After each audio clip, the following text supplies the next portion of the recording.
So this is going to be a quick video about how you fill the water on your Bissell Steam Shot. In this case, I'll be using the Omnireach, but there's a few different models and they all work essentially the same way. So I have the Steam Shot right here. I have a water source and everything is unplugged. You want to keep it unplugged while you're doing this. Bissell includes a little fill cup. You could use that. This is a 6.6 ounce max. The device holds 300 milliliters or 10 ounces of water in this one.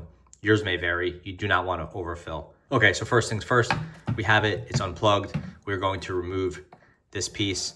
You don't want to do this if it's hot or there's pressure. So this is fully cooled, and in this case, it's completely empty. Yours may have been used recently, but you want to make sure it's been cooled and that this is all not pressurized. So at that point, you can open this up. This comes out. Bissell says you're supposed to use distilled water. That's not really practical for most of us. That's just going to preserve the sort of life of this thing and prevent it from getting calcified. If it does get clogged and calcified, you could do a cleaning to address that, or you could just use normal water, save some money, and worry about that downstream like most of us do. So we'll get 6.6 ounces like it says, and we will pour it in here. You could do more. For me, that's fine.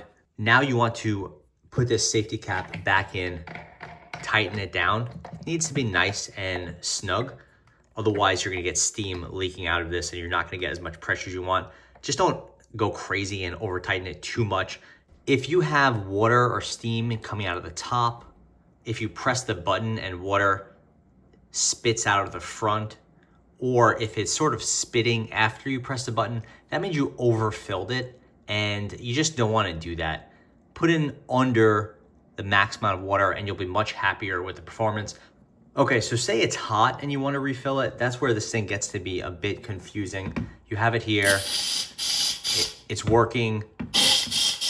You do not want to touch this, obviously. That's why this red thing is here. You don't want to touch it. So what you want to do at that stage, unplug it, and now you want to wait at least 5 minutes. Don't touch this thing for 5 minutes. You don't want to start like releasing the steam or anything like that. Just leave it alone for 5 minutes. If this piece is up, they call it the plunger. That means you want to just leave this thing alone and not touch anything here. Can you shoot some steam out? You can, but it's not really going to help. Your best bet is just to wait. Okay, so it's been 5 minutes and now we want to fill the water on this thing. We will release the pressure that's in there. This plunger piece has gone down. That means there's not a dangerous amount of pressure in here. We'll open it. Okay, it's a little bit of a hiss, a little steam comes out. If this was fully empty, not with I'm doing this for demonstration purposes, it would have been even more muted than that. Now you can go ahead and refill it and repeat the other steps. The larger point of this is that if this thing is hot and you want to refill it, you want to make sure there's no pressure in there and you want to wait as long as you can to remove this piece and respect that that plunger is down the way it's supposed to be. You don't have to manipulate that or try to do anything clever or rush it, because if you do rush it, you're not going to be happy with the results and it's potentially unsafe. So just wait till it's cooled off, then you could fill it. Okay, so then you fill it, put this piece